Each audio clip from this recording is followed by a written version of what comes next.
We are live, Chris. Great. How are you today, Chris? Very well, Kieran. And how are you? I'm good. I'm talking to you, so I'm happy. Terrific. Well, it's lovely to be here. Thanks for having me. Right, well, we're going to go straight into it. So we've got you and we've got Anoara later on as well. So we've got two amazing primary educators on today. Chris, before we talk about any of your amazing books, I was just hoping you could share a little bit about yourself as well first.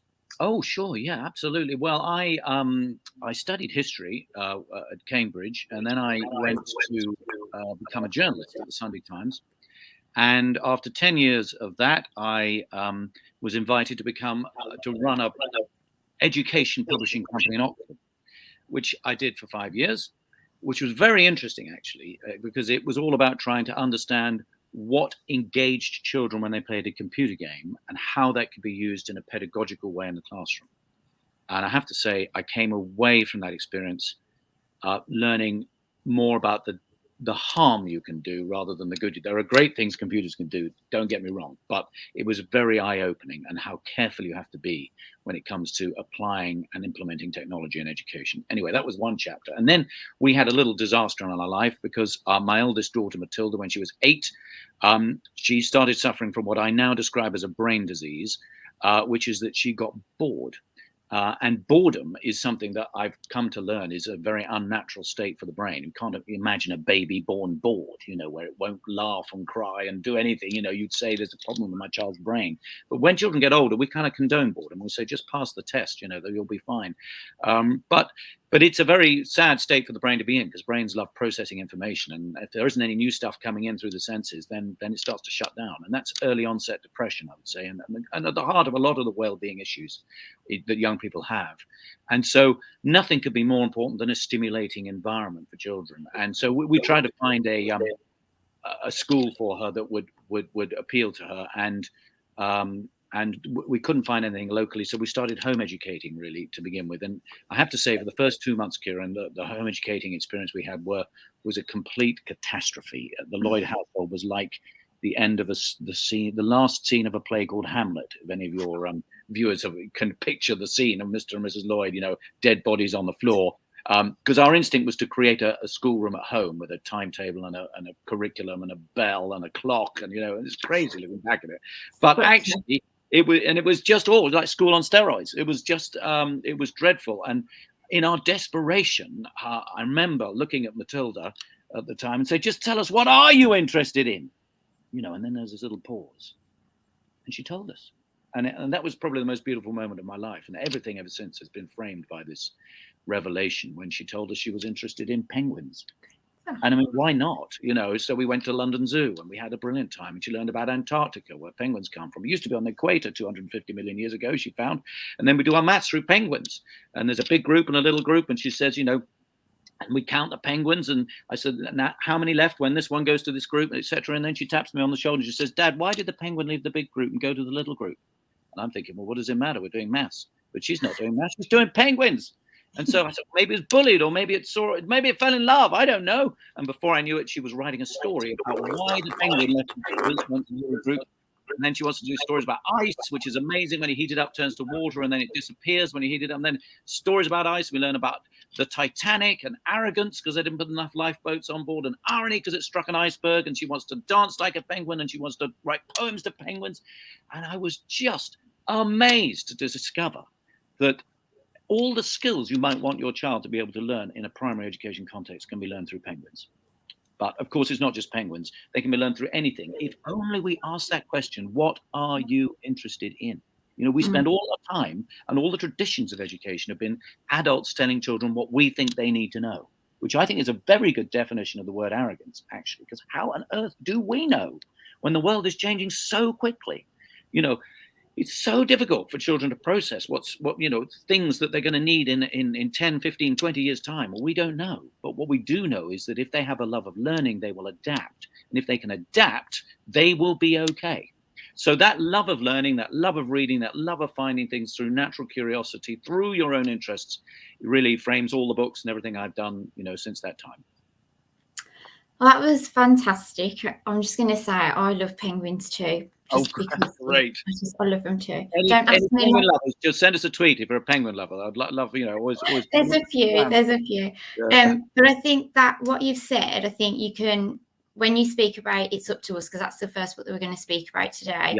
Yeah. It's very much about, when I read it, it was a case of like there's so many different how do I want to put it, like variations of the same issue that's being shared with a child or anyone who reads that book. So it's all about making sure that we are stewards of the earth. That's what comes across. But what's really clever about it is it anticipates that a child might be really curious about a certain page or a certain illustration or a certain culture, because it's not just a book that frames around the environment. The way that I see It's Up to Us, it's definitely about its inclusion of everyone. We all have a voice and we all have a say. So, I mean, can you share the story behind It's Up to Us, like the seed and how it grew into this tree of a book? Absolutely, yes. And we're going back only to January this year, actually. And funnily enough, Prince Charles, who has been a kind of campaigner, a crusader for putting nature in the front of people's lives for more than 50 years, he came up with this new idea of businesses signing up to something called the Terra Carta, which is like a new treaty, like Magna Carta, but a Terra Carta, treaty for the earth. Let's put the earth first, nature first, not shareholders, not profit. We've got to do this. And if we can't do that, then, we're going to be sunk. And of course, this is in the build up to COP26, which we had in December. And I read about this, and funnily enough, one of the books I did about 6 years ago, was, which I have here, was a children's book to explain about Magna Carta. And you may remember in 2015 was the 800th anniversary of Magna Carta, and that's the establishment of the rule of law. So this book did, lots of newspaper-style reportage articles about the key moments in the story of freedoms and rights over 800 years. And that's not really taught in schools as a subject, but it combines so many different things. There's the freedom to have an education, the freedom to choose what religion you're going to be, a freedom to, freedom of expression, freedom to be, a citizen and have a vote. All these things come into that story. And then we did a big timeline back. I don't know if I can show you. I'm quite a fan of timelines. So this is a way of visually contextualizing key moments in the story of 800 years. And that went to all the primary schools in the country as part of the Magna Carta 800th. And I thought, having heard about Terra Carta, wouldn't it be amazing to do a children's book that would make the story of climate change accessible to children, but in such a way that they become the agents of change, that they are equipped to be able to have this conversation with the adults in their lives. And that is really important. I think that will have a much bigger influence in the long term than any number of business leaders who try to do something in their businesses today. They're always going to be conflicted. Their minds are going to be made up. They're going to be full of biases and prejudices. We can reach children and tell them in a natural, engaging, inclusive way what the issues are, and then they can make their parents and grandparents and teachers and other adults and uncles and aunts accountable, saying, well, why aren't we doing this? Why shouldn't we be doing things differently? And I think that will have a really big impact. That's the idea behind the book. I absolutely agree with that. And I think you've touched on the next question I wanted to ask you about its relevance to primary education. How do you envisage its impact, not just now, obviously with COP, it's just sort of finished, hasn't it? But what would you see the impact of this book having in a few years to come? Well, I hope this book it's so cross-curricular, and I think this is the point really of all the books, like the Penguin story, I suppose, that I started with, is that everything's connected. And the problem I see with traditional education is that we split things up into little bits. We split them into learning objects or to lessons or to subjects and curriculums, and all those things are fiction. They're not non-fiction. Your brain isn't divided up into different subjects. I mean, that's ridiculous, isn't it? Nobody would pretend it was, yet somehow that's the way we present the world to children. I'm a non-fiction author, so I believe in trying to present the world as it really is. And what it is, it's full of connections. And your brains love connections. When they make a new connection, you often get a little shot of joy in your reward system. You go, aha, or you go, wow, or you even laugh. A lot of our humor is based on puns, making connections between things. So it's a natural way to develop a joy of learning is by making connections, not splitting things up.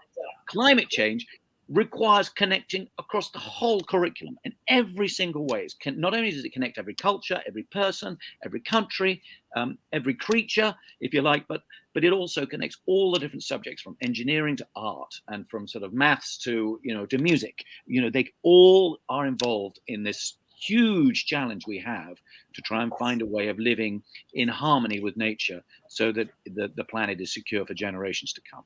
Yeah, it's really interesting you saying that, though, because it's with humans, I don't know about you if you've noticed, but they tend to compartmentalize quite a bit, and it's almost like they're trying to structure the world in a way that it can be understood. So it's interesting you're saying the best way to understand the world is through connection. It's not through compartmentalizing things as Yeah. such.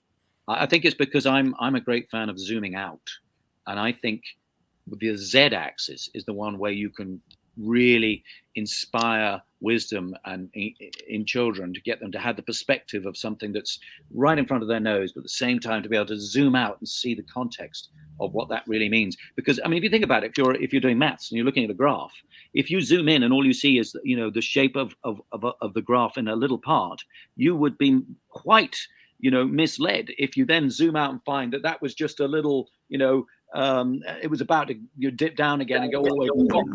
It was a completely different story. So zooming out allows us to contextualize humanity in the context of all the other living things that we depend upon, but also to do this through the lens of different artists. And this is the one thing about the book that was a real surprise and a joy, was that we only had about 3 months to do the book, which meant in order to get it ready for COP, it had to go to press in August.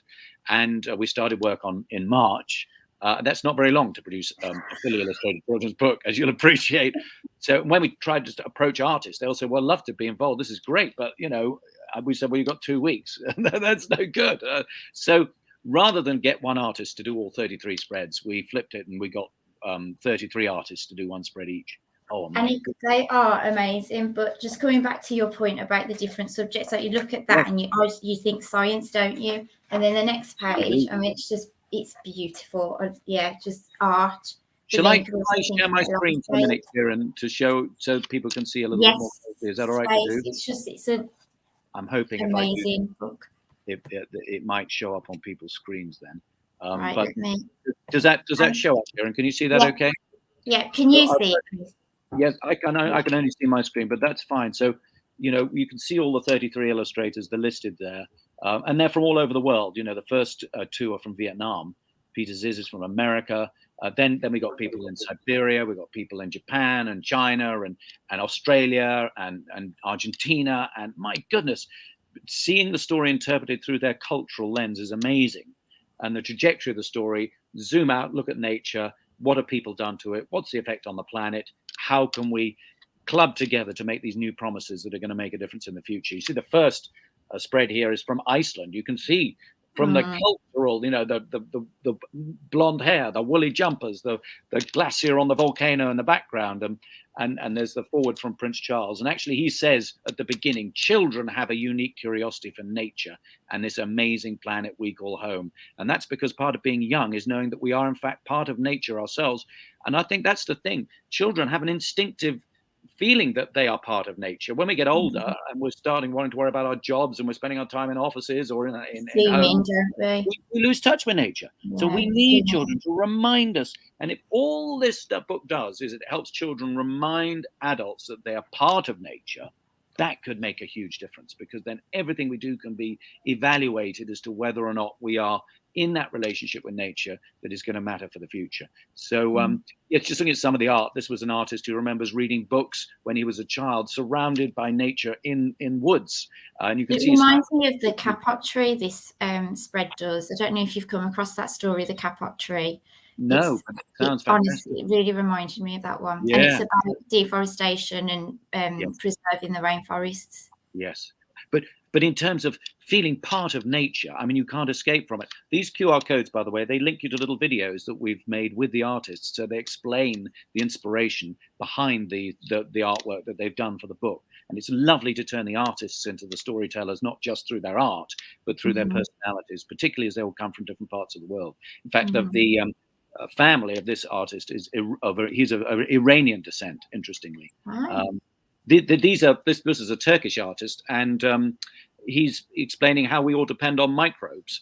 And he's saying, well, actually, all these little bacteria in our stomachs and in between our toes probably all have different personalities, just like we do, because nature loves diversity, doesn't it? So he's done his cartoon bacteria all as different personalities. And when I say to the children, which is your favorite, they will choose different ones. And that makes the point, because we are all different, aren't we? Just like the bacteria are different too. And that diversity is a theme, I think, that can be discussed and broadened out from just, appreciating the fact that nature depends on diversity, and that we have to respect, the non-human world. And of course, that's so important. When you feel part of nature, you do that. If you feel apart from nature, you don't. You get out your, pesticides, and you don't care, as long as it's right for humans. And as you said, this is about the biosphere, the soil, the oceans, and the air that we all depend on. And maybe you can guess where the artist's from. This is an Indian artist. Is that Tuna Mystery? It is, yeah, it is. Yeah, she's written how the stars came to be as well. Like, I think that's what's fascinating about this book as well. Like, if you nurture children to read lots and lots of books, which is what we want to do, they'll start making these interconnected links as well, and therefore it's going to become more human for them as well, in the sense, oh, I know this story, and they've also written this one. You're more invested in this one. Yes, absolutely. Exactly. I hope so. Yes, I hope so. But I suppose if maybe I should just very quickly flick through some of the other ones so that everybody can see. I'll make it very quick so we can get. But yes, so and then we zoom out and see what the Earth's like from outer space. It's that Earthrise moment of all the unimaginably large number of planets in our vast universe. Earth is the only one we're sure that has life. And that makes our world a truly wondrous place, and nature an infinitely precious thing. And we take the kids back to 1969 when people for the first time saw Earthrise, that fragile blue planet rising up in the blackness of space. How vulnerable it is, on this rock, the only planet that has nature that we know of. I mean, how special is that? And then this is a wonderful painting by Sydney Smith. Yeah, and you can see it's beautiful with the children looking out of the ocean, but of course in the distance trouble is brewing. You can see the pollution coming out of the chimney stacks, and explain about consumerism. And this is a Japanese artist.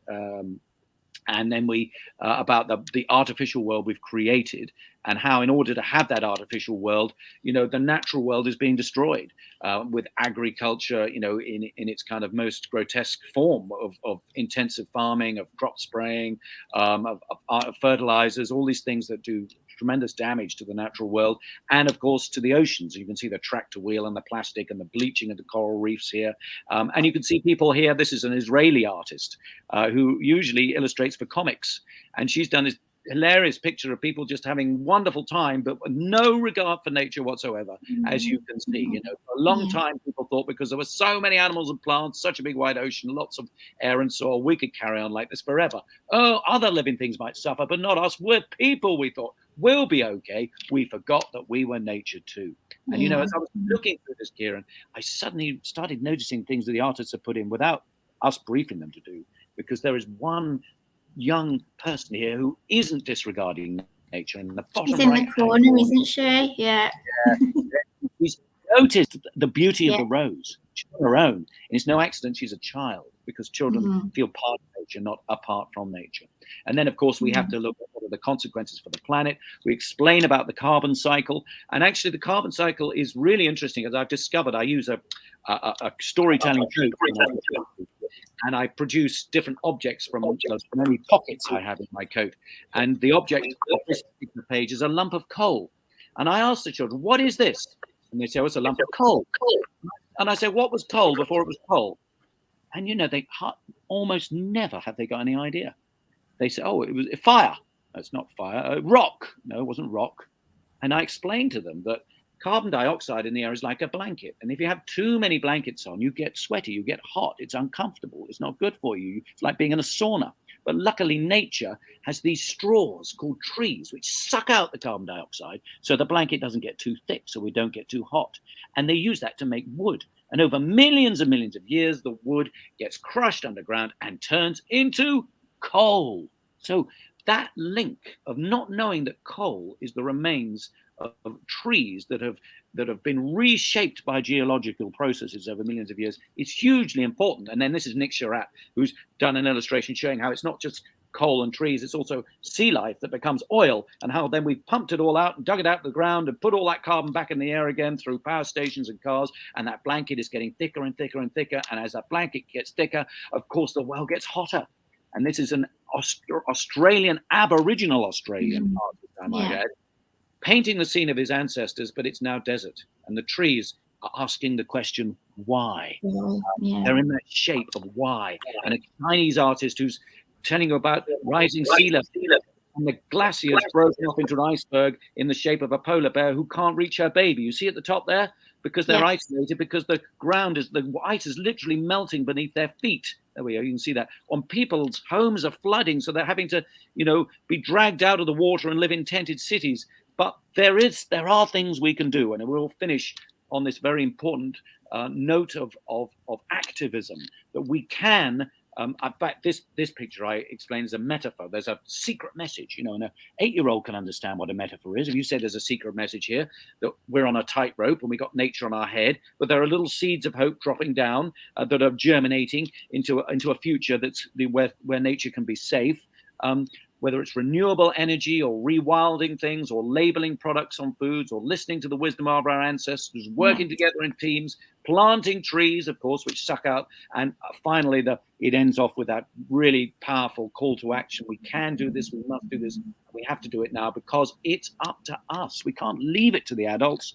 We have to activate children, let them become the storytellers and equip them with the stories so that they can make the older people in their lives and open up that conversation and that dialogue. So we then see the list of illustrators and their biographies. And it's been incredibly exciting to be able to have a project like this that's so fundamentally collaborative and inclusive, to tell a story that involves everyone, human and non-human, in the future of our planet. I think you've answered that question really well, in the sense that it's the impact of the activism that will hopefully generate from the book, and that understanding that we're hurting ourselves, really, aren't we, in the long term? If we keep hurting the planet, we're hurting ourselves as well, and that idea of interdependency. So I think it's we're all victims of having a very short frame, time frame of concern, really, because obviously we evaluate things in terms of how it's going to affect us personally, which means that things are limited to a generation or a lifespan, and natural processes happen over millions of years, not over a few years. But I think we can use our reason and we can use our empathy, I hope, to be able to see that it's very obvious that if we don't do anything, catastrophe lies in wait. For example, if I was to ask your listeners and viewers now, by how many meters will the seas rise when there is no ice left at the North Pole and the South Pole, which, by the way, has been the state of nature for a lot of human history before we went into the ice ages? And when I tell you the answer is 66 meters, which means that if you were to go to London when there's no ice left, you'll be on a canoe, and the only part of Big Ben you would see are the hands of the clock, because everything else would be underwater. And then you realize that almost all the big capital cities of the world will just disappear.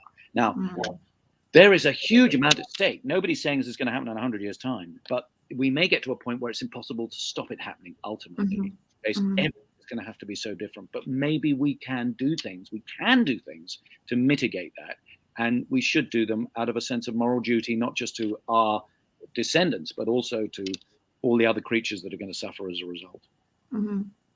Definitely. Thank you for that, Chris. I definitely think then, so moving on to the final question for this book, it's definitely a book for young and older readers. And I think what it taps into is that when I'm showing the book to my children from my class, it's the big questions that get generated from it. And it's that idea of like what you've just explained about coal and how it links to trees and things like that. Unless we give them some sort of stimulus like this to actually ask those big questions, it's going to be very limited to what they see. And I was, as you were flicking through the pages, there's so many other stories that links to it as well. So I don't know if you've heard of Leaf by Sandra Dykman. And it's about the story of the polar bear and how it loses her family.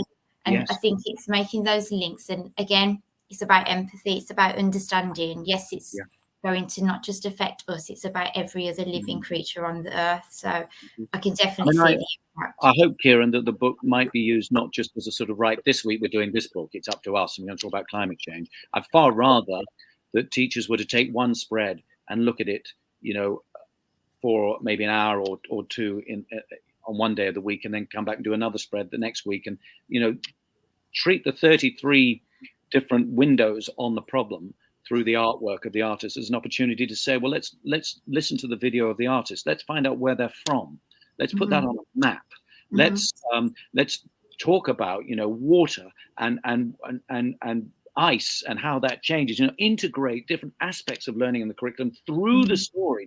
Don't think of it as a discrete book. Think of it as a way of linking everything, just like those penguins. Everything that the children are going to need to know, and the skills they're going to need. Maybe get some of them to become the curators or presenters of some of the issues in the book, or bring in a piece of coal and be able to brainstorm where that comes from and how it's been used in the past, and how we might not use it in the future. My mind is just bursting with sort of different ways in which you could use it. There's no one way that's right or wrong. In the hands of a teacher who's willing to allow the class to sort of take control a little bit of their own learning and where they're going, the creativity of the students. For example, my last object in my pocket, annoyingly, I think it's over on the other side of the room there, but is I have a little signpost saying, "Is that to us?" I whip out of my pocket number 10, and I've made it using an axe. So the signboard is sellotaped onto the axe. So if I turn it round, you can see the axe. And of course, normally you would use an axe for chopping down trees, but this axe has been upcycled, right? It's been upcycled into an information board saying it's up to us.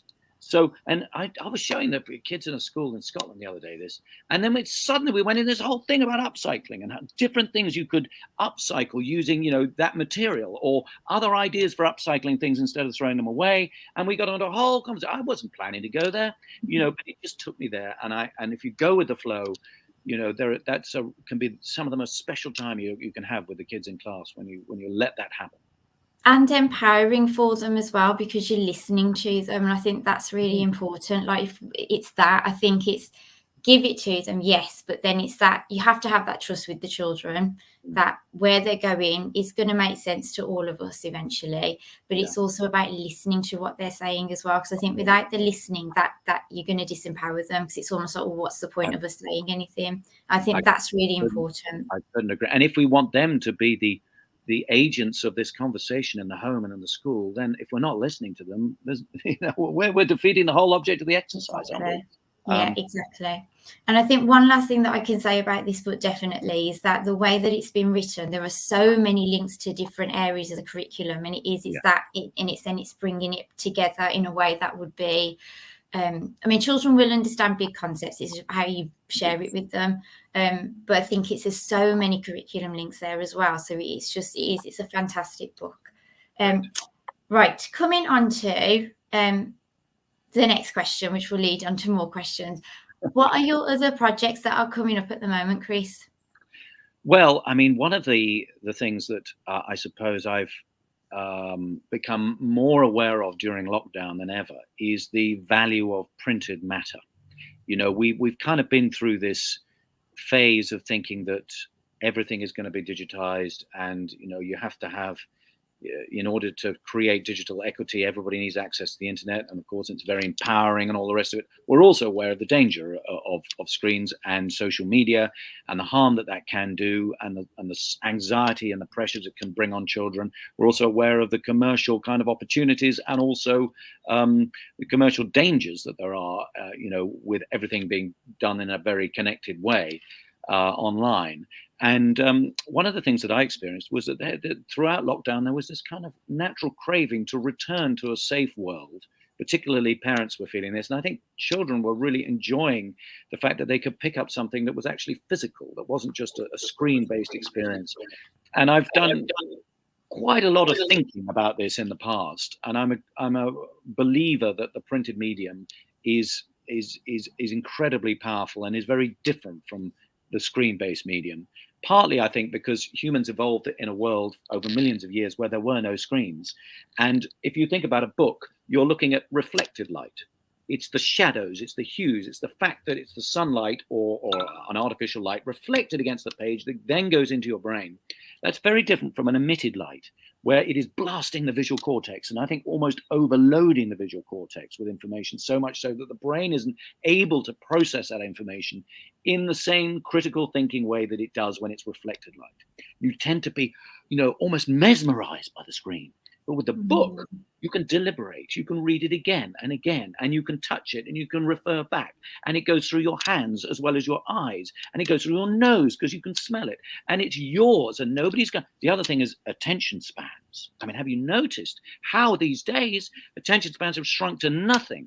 And that's another reason, because the visual cortex is overwhelmed, that it can't sort of control the processing in the brain because it's been blasted by this kind of laser beam of information. So with a book, you don't get interrupted in the same way. You don't have something flashing up over here or a link over there or whatever it is, and it's you are in control of your time management. You are controlling the page. You're deciding, I'm going to look more at this picture and look more at this text, and then I might ask a question. And it's not like you're being forced down a route by the medium itself. You have your own agency. And for all these reasons, I've been very passionate about trying to think of other ways we can engage children with the joy of reading through what they're interested in, not just in a book, which is why 2 years ago, I was very fortunate to partner with Britannica, which was always the most trusted brand for finding things out in the old days of encyclopedias. They put everything online in 2012. And then a couple of years ago decided they wanted to partner with me and my little publishing company to do their children's books in print, which was super exciting. So we launched this encyclopedia called the Britannica All New Children's Encyclopedia, What We Know and What We Don't. And it's called What We Know and What We Don't because some of the most interesting questions have no answers because we don't know what the answers are. So the idea of an encyclopedia where you look things up to find out what we don't know, I think is really interesting because it allows you to develop that critical thinking skill. So in partnership with them, we're just launching a monthly non-fiction magazine for children age 7+. 7+, it's really for all the family, but any 7-year-old I think would enjoy this. And the idea is that every month there is something coming through their letterbox that will cover the whole spectrum of interests from space. Will you be the first person on Mars? I mean, that's a really good question. And if you are, what are you going to need in order to do it? So there's a whole an advice list here of things you're going to need before blast off, before your mission to Mars. And for example, how are you going to go to the toilet in space? Well, I mean, kids are fascinated by this stuff because they will know there's no gravity in space. And if you imagine going to the toilet where there's no gravity, you can imagine quite quickly that you could get into quite a lot of trouble. So anyway, it's all very tastefully explained. But not just space, it's also machines. There's a whole section on Antarctica, the melting continent, which of course is very pertinent to the whole issue of climate change. And then there's a book serialization, which they can listen to as an audio book as well as read it. And there's at the back, my favorite page really, in a way, is the joke. And we have a jokes editor. She's called May, and she's 9 years old. And she's come up with some amazing jokes. And the reason I love the jokes is because, of course, that demonstrates the power of connection, the joy of learning through making connections. And the jokes are all amazing connections. Like, how does the moon cut its hair? Do you know that one? Eclipse it. See, got it. All right. There are lots of examples that show that making connections, having this kind of broad spectrum of interest, and then hopefully it's the sort of thing that parents will pick up, grandparents will pick up, everybody can enjoy in the family in a safe way, but it belongs to the child because it's got their name on it when it comes in the letter through the door every month. So that is the latest venture or the latest kind of project. And it's just incredibly exciting. Britannica magazine. Absolutely, and it's coming through your postbox every month as well.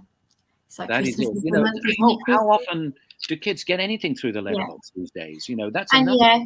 Absolutely. It's really special. It belongs to them. They get first dibs. Nobody else picks it up. It's their name on the front, and they have a sense of kind of pride and a sense of a relationship with that reading matter that is so different from looking up something on a screen. I mean, it couldn't be more different, and it's so precious and important, Absolutely, and I think we touched on it before, and I know because it was Nonfiction November, but it's that idea of what you were saying about reading on screen and reading books, they're two very, very different mediums, but Yeah. obviously the impact on a child is very different as well. And what you were saying about attention span and the fact that you might get disrupted when you're reading on screen, whereas in a book it's very different because you're an agent there, aren't you, if you're reading. But it touches on, because I think nonfiction, there is what's that word?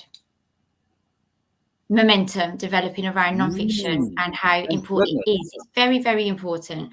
Thank you. Obviously, people love fiction, love it, and it's always going to be very popular with children, and it's also very easy to teach in some ways. However, I think if we brought in nonfiction a little bit more, fiction would be even easier to teach, in the sense that it'd probably be more impactful for a child on what they gauge from a text.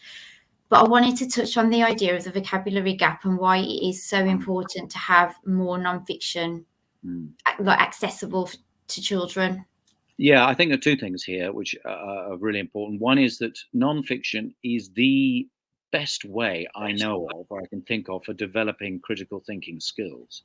And that's probably the most important skill children are going to need, because how can you trust information these days when anybody can edit the encyclopedia, if it's Wikipedia, or whatever you're reading on a screen, or on social media. Everybody's a publisher now, so there's no curation and there's no jeopardy for anybody putting misinformation out there. So we're in a whole different world now for young people, where they have to be able to have the skills to decide whether something's true, whether it's not true, whether to get upset about it or not to get upset about it, which is the emotional side of critical thinking, actually, which is where the well-being and anxiety issues are rooted. So in order to do that, the children need to know, they need nonfiction so that they can understand how we know that's nonfiction. How do we know that's true? And because there are experts, okay, and how have they validated things? But because they've looked at things from 3 different sources, and they've all verified each other. This is the scientific method. This is looking at the data, even if it doesn't feel like it's going to be true. It is true because the numbers tell you. When for thousands of years, people thought the sun rose in the east and set in the west, and the earth was stationary. They thought the earth was flat. There's a whole lot of reality that seems to be true that isn't true. And we know it isn't true now because of critical thinking. And that's rooted in nonfiction. So I just wish nonfiction came first and fiction came second, because that's the way it is for a child. When they're born, they're not making up stories. They're not sort of thinking, oh my goodness, this is a bit of a rum old place. I'll imagine that I'm on, in Discworld instead, because that would be more interesting. They don't start that way. Everything is about nonfiction. The brain is interested in finding out about the real world so that it can improve its chances of survival. That's our operating system in its raw, natural state. And then not to sort of give that center place in our education system as why should a child learn to read? Because they want to find out more about what they're interested in.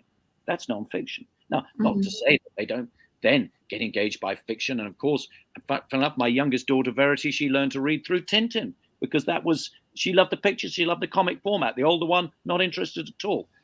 And some children will only read nonfiction. Nonfiction, yeah. And they're often regarded as being the ones who are reluctant readers. Oh, that's not fair. Well, it may be true, but they're reluctant readers because maybe they haven't been encouraged or been given the things that they're interested in to read. Or maybe, reading isn't the only way of finding out about things. But if you get a child, what are you interested in? Then the reading part becomes a means to an end. It becomes, the way I get my shot of dopamine, because I'm going to find out something other people don't know, because I'm going to become more of an expert on dinosaurs or penguins or spaceships or whatever else it may be, or tractors. These are great moments to celebrate. And if we can harness that and give the children this, and that's why libraries in the school are the most important place. And it's tragic. I went to a school the other day. I said, where's your library? And they said, oh, sorry, it got turned into a computer lab. And all they've got left was a bookshelf. That was it. How crazy is that? How upsetting is that, when the library is the one place you can say, what are you interested in? You're not saying it's Tuesday and we're going to do biology because it's 11 o'clock. And that's what I'm going to tell you, because that's what it says in the timetable. It's what are you interested in? And then the children some of them will definitely want fiction, some of them will want non-fiction, but let's not sort of try and say one's more important than the other, or et cetera, et cetera. They're absolutely fundamental to this whole idea of being able to equip children through a knowledge of the world around them. And I guess the second point, which I should have quickly mentioned, is that there is quite a lot of research into vocabulary development when it comes to screens versus printed matter. And that in printed matter, the sophistication of the vocabulary is always greater than it is when something's written for a screen. And that matters because, of course, we are the products of our vocabulary. We think in words. We communicate in words. The less words we have at our fingertips, the less expressive we are, the less creative we are, the less persuasive we can be, the more impoverished we are in a way. So I think if it is true that the printed matter is important in terms of equipping kids with a broader vocabulary, then how important it is that we should give them, books to read rather than just imagining that everything can be done through a screen. I think it's that idea of exploration as well that you touched on, that by giving them the choice of nonfiction, it's that idea that they can explore as well, can't they, through text. And I think what I've learned about what you've just said makes sense, in the sense that if they don't have that factual understanding of something, when it does come to reading fiction, they're probably going to have a limited understanding of what they're reading there anyway, because they won't have the connections. We're going back to connections of what it actually looks like in the real world, or what does that mean in the real world? How does that affect me in the real world? How does it affect the character in the real world? So, and I mean, we go back to It's Up to Us, thinking about the iceberg, the polar bear iceberg. It's that understanding, well, this is why that's happened. And then the idea of empathy and inclusion and awareness and critical thinking all comes into that as well. So I think what I've picked up from what you've said is that exploration, like you want the children, and libraries. Oh my goodness. Of course you need libraries in schools. Absolutely.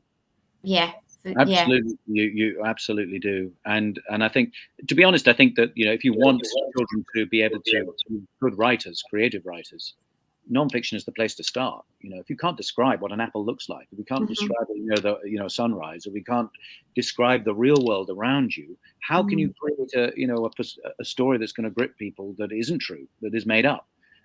So it feels to me like nature tends towards the homepage of the way we're wired is very much about the experience of the real world around us.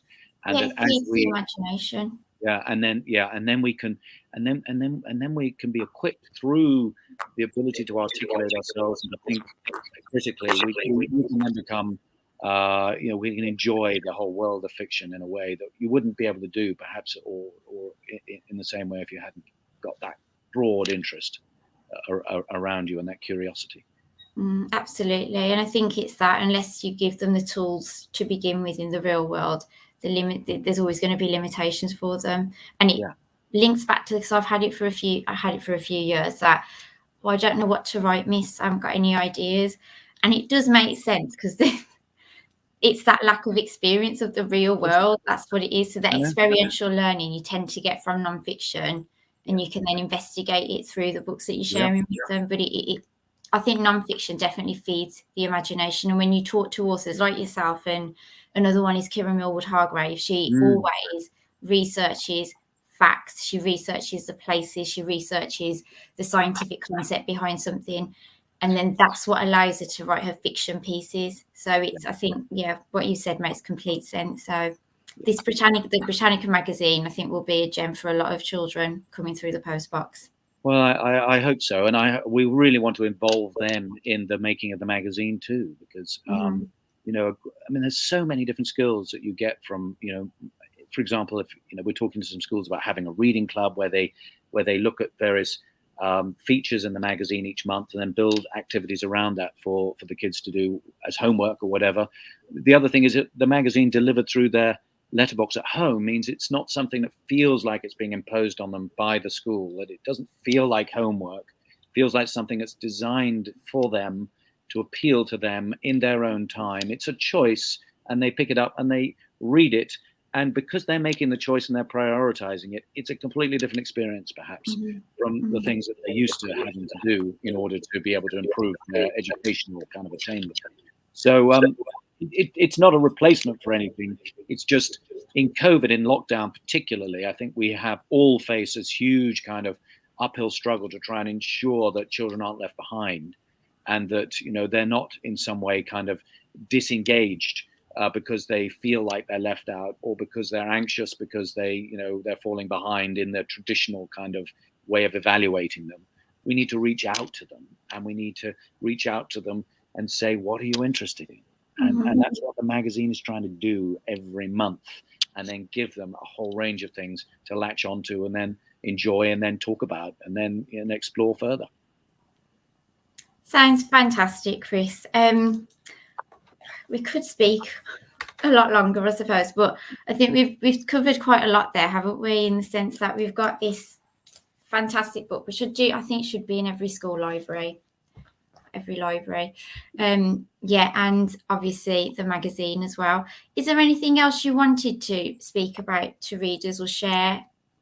Well, that's very good of you to ask, Kieran. I mean, obviously, any viewers who are teachers, I would just be delighted to hear from them. If ever they want to. I don't know. You can put got my Twitter handle up there, or my email, which is chris@whatonearthbooks.com. Because I love working with schools, and I do lots of workshops with students. Have done for 15 years all over the world. Actually, I can't travel at the moment particularly effectively, and I haven't been able to, but I can in the UK. So I'm really interested in visiting schools and academies, also to work with teachers on a kind of inset basis to talk about how to unlock a love of learning through reading, but also just by connecting subjects together. So allowing that natural curiosity to flow and giving the children a little bit more agency over the subject matter that they're looking at. And that I find very rewarding too. And obviously, I will continuing to write books and do workshops and developing the magazine. So if anybody's interested in the magazine or building a reading club in their school around the magazine, then we'd love to hear from them and to see how we can develop that together. That's fantastic. And are you happy for me to share? But obviously you've come to a few of our schools in our trust, and the children, absolutely. I mean, when we had the training with you as adults, we were really, really inspired and excited about learning. But I think it was that, especially at the school that I'm at now, you did unlock a lot of learners and unlock that idea of, I can learn about this because I'm interested in it. It was that agency that you'd given them. And I'll remember as we were walking out, it was a year 5 child and it was a year 3 child, who had spoken to you about something scientific. And I was like, that's a science club right there for the future, or, next half term. So I think I can definitely say, based on experience, that the investment that you bring out of the children in terms of their own learning, it isn't something that just, it's magical. And I'm not just saying that as a hyperbole or anything like that. It is magical. I love to have the opportunity, and I learn so much from the children, and I get little moments that stick in my mind. Like I was once I did a timeline of sport once, which I have, and I haven't done that talk for a while, but you learn history through sport just as well as you can through famous people or kings and queens. And we were talking about Alan Shepard, who was one of the astronauts after Neil Armstrong, who took a golf club with him to the moon and took a golf shot. And we talked about whether the ball would have traveled further or not so far as on the Earth. And of course, because there's less gravity, it would have traveled further and all the rest of it. And then a little girl at the back, it was a school in Wales, I remember now. Her name was Naomi. And she just put her hand up. She said, "Excuse me, Chris." She said, "Did he go and pick it up?" And I thought, what a brilliant question. I had absolutely no idea. Do you think when you look up at the moon, Kieran, there is a golf ball up there on the moon? Or did he actually go and pick it up? I'd like to think it's still there, to be fair. It is. It's still there. We've found out now. The golf ball is still up there, right? So next time you look at the moon, Naomi's going to be impressed, actually. That's why she asked that question. Did he pick up his own litter? Litter in the moon? No, I tell you, talking about litter in space. We can talk about space junk. We can talk about, my goodness, you could suddenly get into a whole realm of really interesting kind of non-fiction stuff going on there. But he didn't pick up his own litter. It's true. I wonder why he didn't. Maybe it wasn't in his schedule. Maybe, I don't know what the reason was. But I do think that the children, their questions that they can get. The other thing I have to say this just at the end here is that whenever I get the opportunity to speak to, say, 60, 100, 150 children at once, because I'm always asking them questions and they're always coming up with ingenious answers, the teachers are always amazed because I never knew that room, the amount of knowledge in that room is extraordinary when you connect their brains together. And that's what happens. I like to try and connect their brains together so that as people start offering up questions and answers, those who are less inclined to speak up develop the confidence to do so. And the environment lends itself to sort of no inhibitions. And as their questions and answers precipitate, I'm learning things from them. They're learning things from me. The teachers are learning that some of the children who never participate in class are now participating all the time, and they're learning from them. And I also love to do sessions with parents too. If you can get the parents in the evening or an after-school club and get them to witness their children engaging in that way, that is really exciting too. So there are so many different environments and contexts to do this, and we can do this, any time that schools can make a little bit of time available in their busy schedules. It's worth doing, I think, particularly because it's difficult to get children out of school these days. It's so much logistics and so many regulations and the rest of it. So maybe schools need to sort of open the doors even more and get authors and experts and people from the real world in there with interesting stories to tell, to come into the schools and tell them. Absolutely. Chris, I'm going to leave it there. It's been an absolute pleasure talking to you. It really is. And thank you so much for your time today. You are more than welcome to stay on if you want to. Anoara, I'm just hoping that she'll come on soon. Here she is. So it's totally up to you, Chris, if you want to stay or... Thank you very, very much. Thank you, Kieran. Hi, Anoara. Hello. Right, lovely, Anoara. Are you ready? Yes. I'm going to go straight into it. Okay, so just being inspired by Chris Lloyd there. And Chris, if you've got questions or anything, no that's questions. fine. I may zip off though. Is that very rude? That's fine. But I can watch it later, can't I? I can just click the link. Yeah, fab. I'll do that. Thank you, Kieran. Lovely to meet you, Anoara. Take care. You too. Bye, Chris. Thank you. Bye. Right, Anoara, thank you so much for your time this Sunday as well. And we caught up a little bit just before, and it has been years actually since the first time we actually met each other, I think at a Women Ed event. So seeing your journey from there till now it's incredible. So I was hoping we could start with you just sharing a little bit about yourself with everyone whilst I change the banner as well. Yes, hello. Thank you for inviting me on the show. So I've been a teacher for 15 years now. It is my second career because I used to work for the NHS. And I've taught every single year group from nursery to year 6. Most of my time has been in year 6, about half of my career. And I've always been fascinated with the whole learning journey and getting children to think critically. And it all started back when I did my initial degree, which was a modular degree, but I did some science units in it. And one of them was neurology, where we learned about how the brain works. And that's when my fascination first started. And then later on, when I became a teacher, I started becoming more interested in the cognitive psychology aspect of learning. And then I tried out different things in the classroom. I've also been a secondary school parent governor. I've been a writing moderator for the Borough of Waltham Forest. And then I joined Twitter in 2016 and met the wonderful Women Ed community as well. And that's when my career kind of accelerated. So it's been a really, really fascinating and very privileged journey. Well, it's a privilege to hear you speak today, and I think I'll always go back to, I remember the first time you spoke at a Women Ed event as well, and you were so real and so honest and so courageous. And it was that, I think the passion came through straight away, in the sense that you're very much about social change. And I think one thing that came through the book as well is that idea of making sure that it's equitable for a child, whoever we're teaching. It's that idea of they need to be able to think critically if they want to move forward in their learning journeys. So thinking about that, and you sort of touched on it in terms of like your interests and through your learning, but how is Think Metacognition different to other books about metacognition? Because there is quite a few out there now. What makes yours sort of different?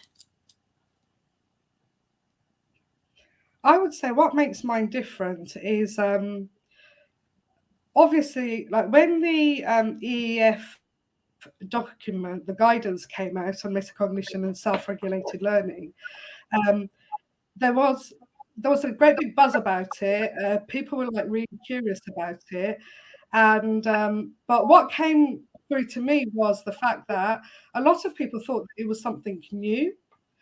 But it is actually something that we do all the time in our practice.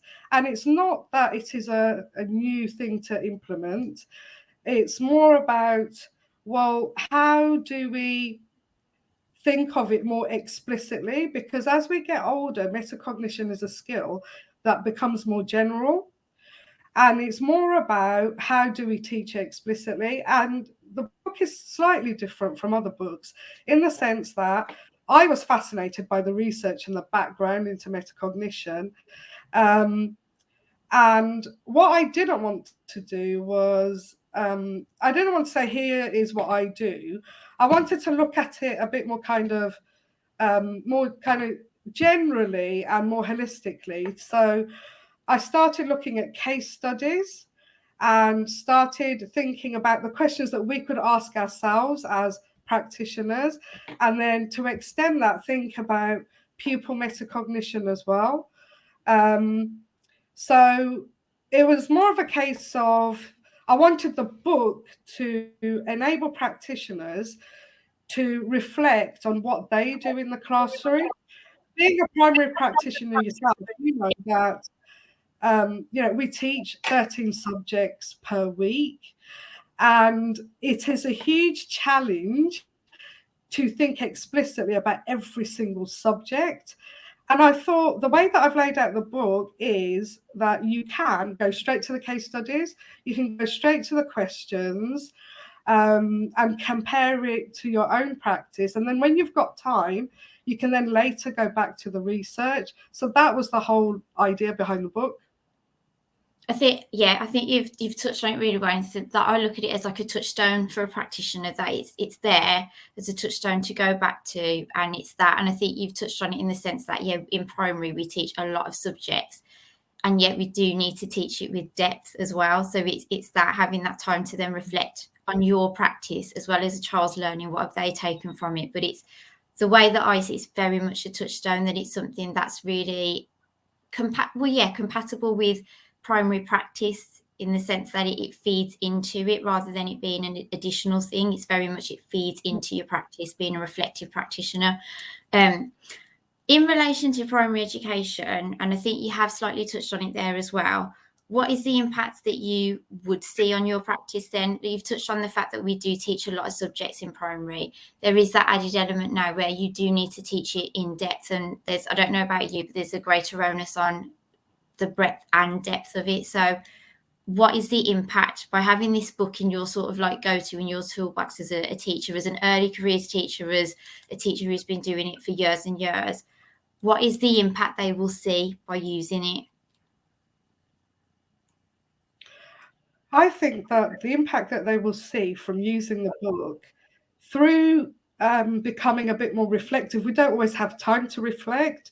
So another reason why I wrote the book was to enable people to take that step back, to take that time back to reflect. And hopefully through that reflection, the impact will be that when it comes to teaching metacognitive skills and strategies, it enables us to then break down the learning into smaller components or smaller parts. And going back to the whole social justice element of it, for some of our pupils, that is necessary to go a little bit slower, to be able to break it down into the tiniest components of learning.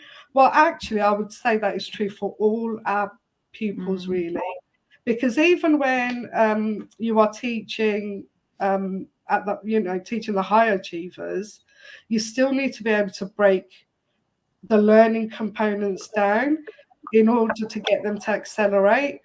So I'm hoping that the impact will be that not only do we reflect on our own practice, but that then translates into how we're breaking things down for our pupils. For the readers, for the listeners, can you give like an example of that? So breaking it down. So, for example, if we think of a maths calculation, I don't know, say multiplying 2-digit numbers by 2-digit numbers, you're doing the column method. When we think about teaching metacognitive skills and the background thinking behind it, and it enables us to see the steps and the processes much more clearly. And also it enables us to think more clearly about where some of the misconceptions might be in the pupils' learning. So, for example, they might forget to exchange, a 10 or something.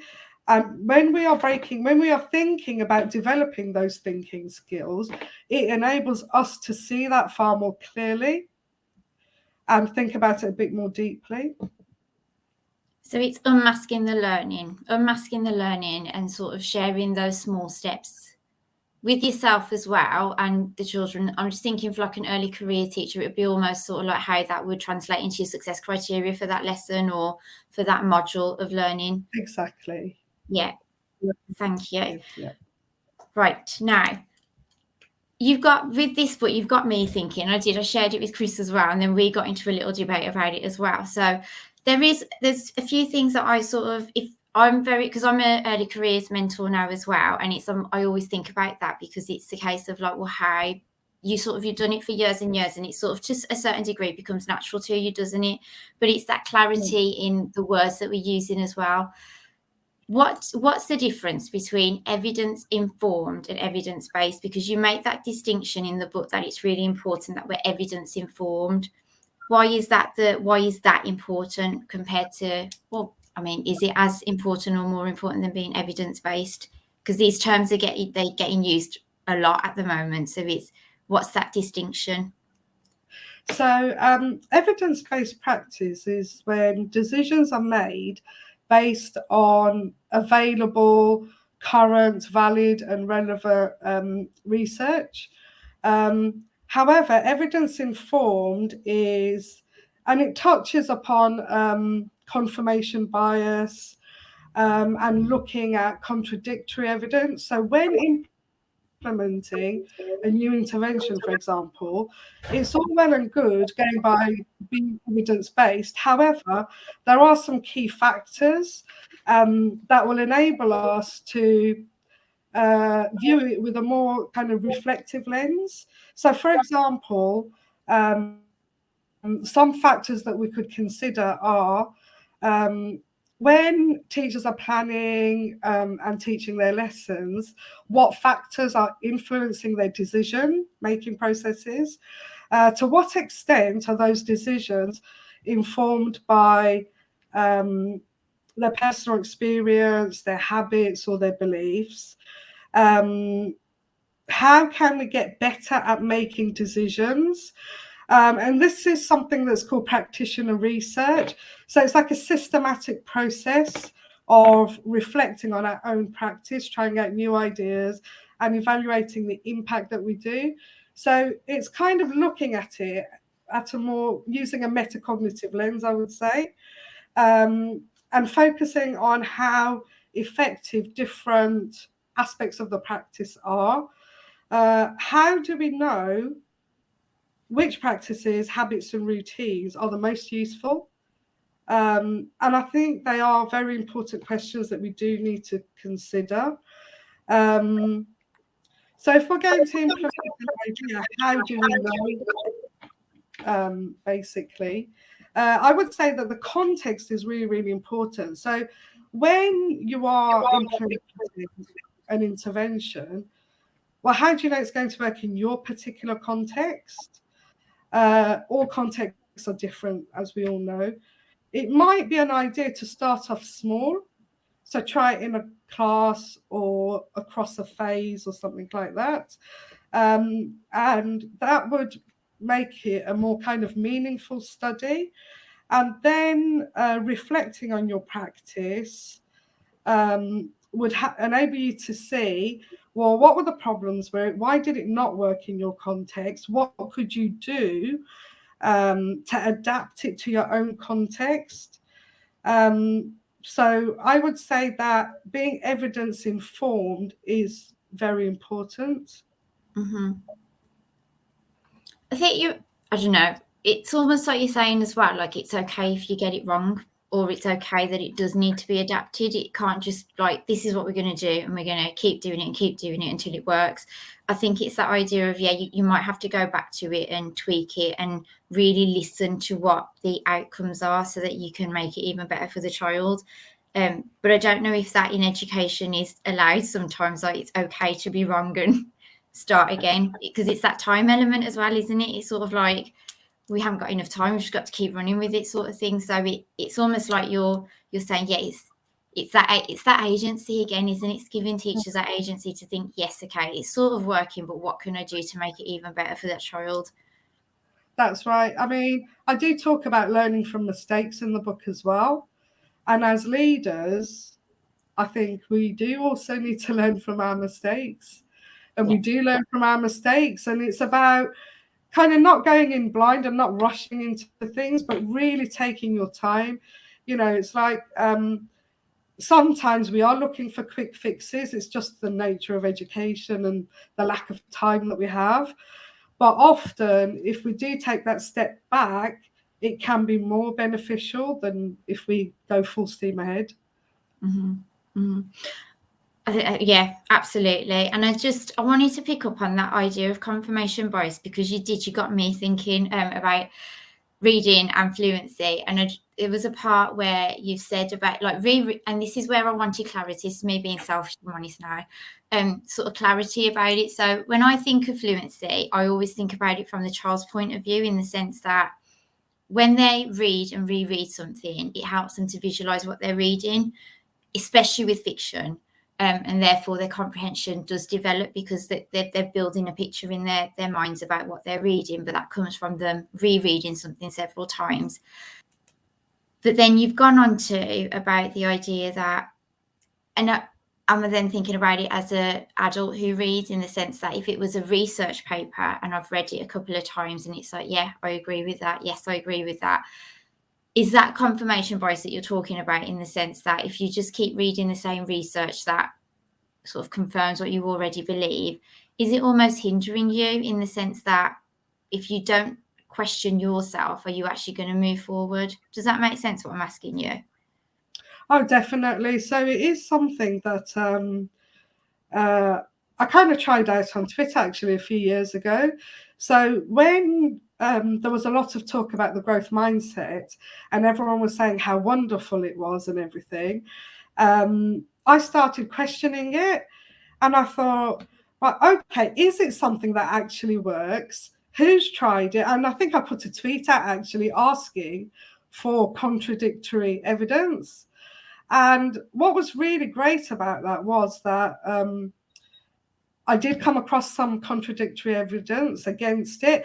But what that helped me to do was it helped me to clarify my own thought processes, because I was looking at research that was confirming my bias, and I really truly believe in it. And having studied a module on the mindset during my degree, I thought, oh, it's amazing, it's brilliant, it works. And then I went away and then, yeah, okay, it works, but how do we do it? And How do we know it works?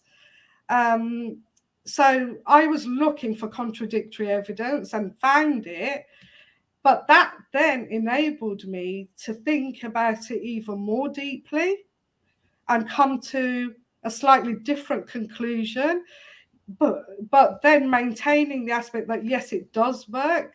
So it did confirm in my mind that it worked, but we need to think about it slightly differently. That's what I discovered by looking for the contradictory evidence. Does that mean in terms of like the different variables, the different contexts and things like that, and how you make it work for your context, or in what sense did you see that you need to do it differently? So there was a lot of information out there saying we either have a fixed mindset or a growth mindset. And then I think I've included my conversation. Well, I have included my conversation in the book with SF Said. We had a long conversation many years ago about this. And he always talks about perseverance as well.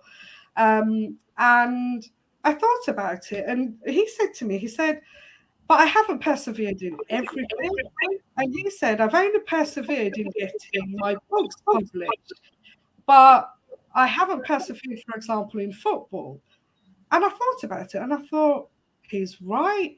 Because when we think about having a growth mindset and a fixed mindset, we think, I've got a growth mindset or I've got a fixed mindset. And looking at the contradictory evidence made me realize that we actually have both. But it depends on what we're passionate about and where our interests lie. So it really did help in clarifying that thought process. Thank you. I think, yeah, you've clarified that for me in a lot of ways. It's almost like, well, with critical thinking, would you argue when you can critically think about something, it's almost validating something, not necessarily to say that it's right or wrong, but validating its sort of like value in what it's going to give you in terms of your practice? Definitely. And as I said earlier, it just helps you figure out, because you will get evidence from lots of different sources, not only research papers, people's opinions, there's information everywhere.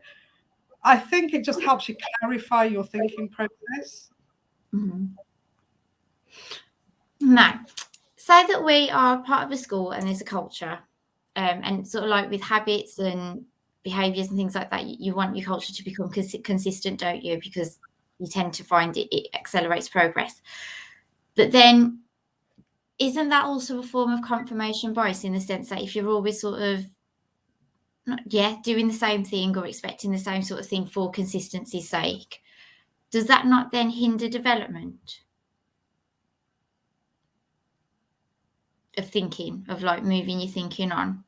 Because with the culture, is that a really big question that I've asked you? That is a huge question. Quite a bit more, actually. I did warn you. Yeah, you did. I see what you mean. So you're saying that if you have consistency, there's a problem with developing your practice further. Yeah. Because it's almost like saying, well, this works and this is the way we do something and it's part of our culture. It's the way that we want our children to learn. Where is the space for critical thinking to come in there? Like, do you know what I'm saying? Because then you're sort of going back to that idea, right, we might be wrong then. So for a while we've been wrong, or not necessarily wrong, but there's something else that we could be doing as well as. But I think with the changing dynamics of education, I don't think we'll ever be there with this is what works and we know that this is what works. I think a lot of research guides us, but we have to work out what works ourselves. And I think the research is there like not like a template, but just a guide, and interpreting that research, analyzing it, interpreting it, and putting it into practice. That's where the creativity comes in and the critical thinking comes in. Well, how do we put it into practice? Okay, so next question, you've got me thinking. So it's that idea of that thinking time for the teacher then as well, isn't it? I mean, and it's that thing because it's not doing justice to your book and what it's about, in the sense that if we just gave staff PDMs on metacognition, it's very much, it's sort of like, it's too rigid. Yeah, it needs to be more than that, doesn't it? So, and you're thinking about metacognition like when we're planning lessons or when we're reflecting on lessons for our marking and feedback, like it should be part of everything that we're doing. But it's such a deep skill, we do need the time to do it. So, I mean, if you were education secretary, let's just go there.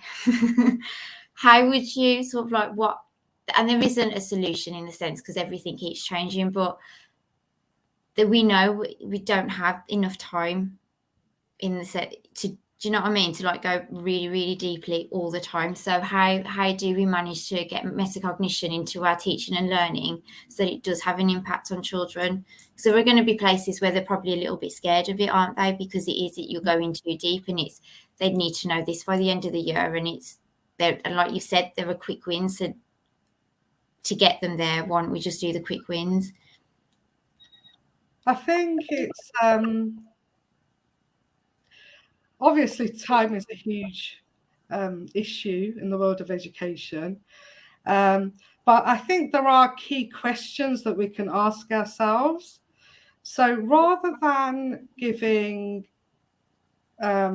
scaffolds or, printed resources, I think what we should focus more on is, when we're planning lessons, here are some key questions that we can be asking ourselves when we're planning lessons.